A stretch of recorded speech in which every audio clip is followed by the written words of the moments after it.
Mary Magdalene is the first person in history to see the risen Jesus, not Peter, not John, not any of the 12 apostles. Mary Magdalene, a woman, alone at the tomb, before sunrise, on the most important morning in human history. And then, the Bible goes almost completely silent about her. After the resurrection account in John 20, she appears in the biblical record exactly once more, in Acts 1:14, in a list of people gathered in the upper room before Pentecost. Her name is there. And then she is gone. For a woman who had followed Jesus from Galilee, who had supported his ministry, who had stood at the cross when the disciples fled, and who had been the first witness to the resurrection, the Bible offers almost nothing about what happened to her next. But history does not go as silent as the Bible does. Today we're going to look at what we actually know about Mary Magdalene, who she was, what the Bible actually says versus what was falsely added to her story, and what the earliest historical records tell us about where she went, what she did, and how her story ended. Before we can talk about what happened to her, we need to clear up what almost certainly did not happen to her. For over 1,400 years, the dominant image of Mary Magdalene in Western Christianity was of a repentant prostitute, a woman of immoral life who encountered Jesus, wept at his feet, and was transformed. That image comes almost entirely from a sermon preached by Pope Gregory XIII in 591 AD, in which he identified Mary Magdalene with two other women in the Gospels: the unnamed sinful woman in Luke 7 who anoints Jesus' feet with perfume and tears, and Mary of Bethany, the sister of Lazarus. There is no biblical basis for either identification.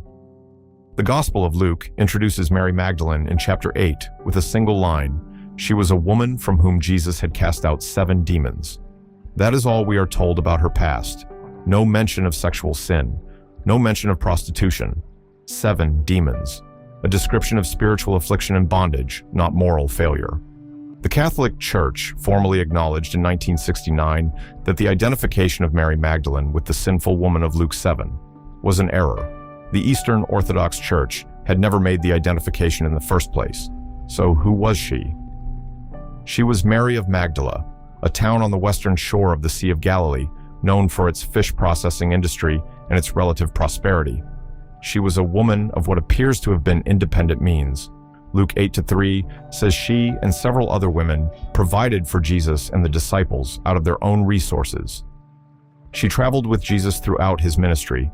She was present at the crucifixion.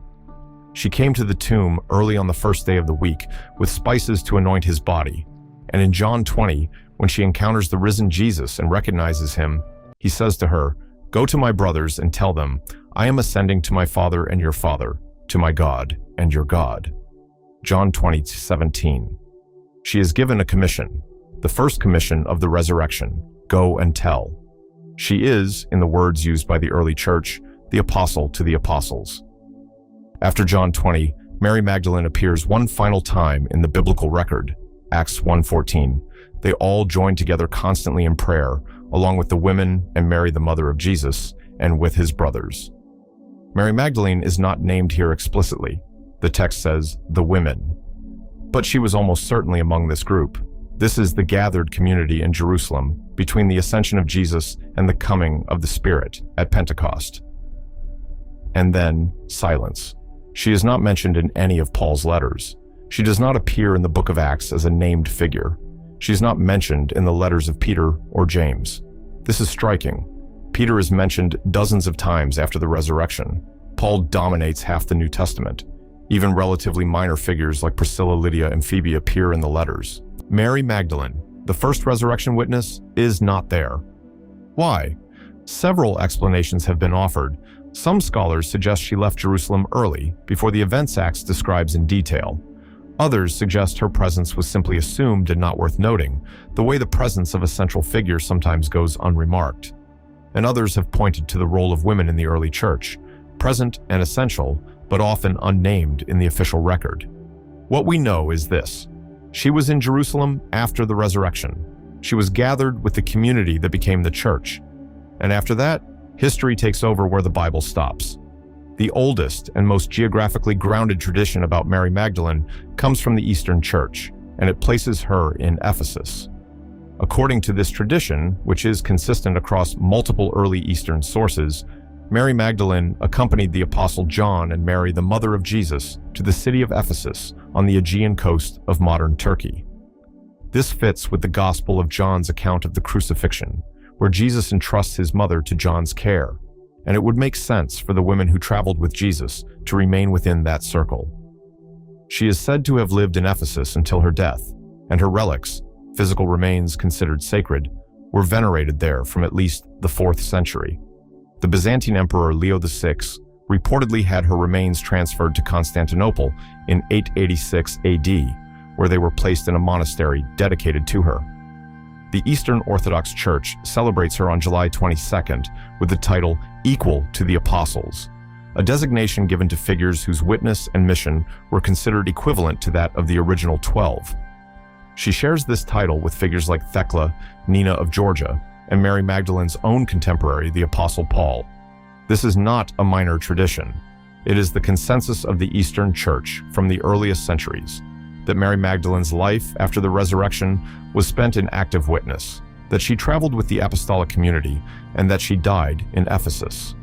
Beginning in the medieval period, a completely different tradition developed in Western Europe, one that placed Mary Magdalene not in Ephesus, but in the south of France. According to this tradition, which appears in French records from around the 11th century and became enormously popular in the 13th century text, the Golden Legend, Mary Magdalene, her sister Martha, her brother Lazarus, and several companions were put on a boat by their Jewish enemies and set adrift in the Mediterranean without oars or sails. Miraculously, the boat came ashore at Sainte-Marie-de-la-Mer in Provence, in southern France. From there, the tradition says, Mary Magdalene spent her remaining years as a hermit in a cave called La Sainte Baume, the Holy Cave, in the mountains east of Marseille. She spent 30 years in contemplation and penitence, sustained miraculously by angels who brought her daily to heaven for spiritual nourishment. She died in the town of Saint-Maximin-la-Sainte-Baume, where her remains were venerated and are still housed in a basilica to this day. This tradition drives enormous pilgrimage tourism in the south of France and has shaped the popular Western image of Mary Magdalene more than any other source. Most historians treat it skeptically. The story does not appear in any source before the 11th century, nearly 1,000 years after Mary Magdalene's death. The Eastern tradition, by contrast, is documented from the 4th century and has geographical and historical coherence. But the French tradition exists, it is deeply held, and it tells us something important, that even in the medieval West, the need to know where Mary Magdalene went was so pressing that someone supplied an answer, even if history cannot verify it. Any discussion of Mary Magdalene must address the Gnostic texts, specifically the Gospel of Mary, the Gospel of Philip, and several other texts from the Nag Hammadi library, discovered in Egypt in 1945. These texts present Mary Magdalene as a spiritual intimate of Jesus, the recipient of special revelations not given to the other disciples, and in some passages, an object of particular love from Jesus that generated tension with Peter. The Gospel of Philip contains the famously ambiguous phrase that Jesus used to kiss her often on the lacuna. The original text is damaged, and the word for what Jesus kissed is missing. Most scholars believe the missing word was cheek or forehead, given the spiritual nature of the kiss in Gnostic communities. The popular claim that it was lips is speculation. These texts were written in the 2nd and 3rd centuries AD, at least a century after Mary Magdalene's death, and reflect Gnostic theological concerns rather than historical memory. They are not reliable sources for understanding who Mary Magdalene actually was. What they do show is that within certain Christian communities in the 2nd and 3rd centuries, Mary Magdalene was understood as an important figure of spiritual authority. That memory, even if expressed through the lens of Gnostic theology, points back to a real historical prominence. Step back from the traditions and the legends in the Gnostic texts and ask, what does the biblical record itself actually honor about Mary Magdalene? It honors her faithfulness at the cross. Every gospel that describes the crucifixion scene places her there. The disciples had fled, she had not. Many women were there watching from a distance. They had followed Jesus from Galilee to care for his needs. Among them were Mary Magdalene, Mary the mother of James and Joseph, and the mother of Zebedee's sons. Matthew 27:55-56, It honors her faithfulness at the tomb. She was there in the darkness, before sunrise, when there was nothing to gain and nothing yet to hope for. She went to honor a dead man she had loved and followed. She had no expectation of resurrection, and it honors her witness.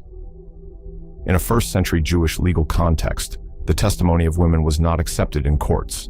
The resurrection would have been far more culturally credible if the first witnesses had been men. God chose a woman anyway. He chose this woman. That is not an accident. It is a statement about whose witness God values and whose faithfulness he notices. The Bible goes almost silent on Mary Magdalene after the resurrection morning, but her silence in the text does not mean her life was quiet. The Eastern Church remembers her in Ephesus, bearing witness until her death, honored as equal to the apostles. The Western tradition remembers her in a cave in France, 30 years of contemplation. History remembers her relics being carried across empires and venerated in basilicas and monasteries across 1,000 years. For a woman the Bible introduces in a single line, 7 demons cast out, she left an extraordinary mark on the world. And she was the first to say the words that everything else rests on: "He is risen."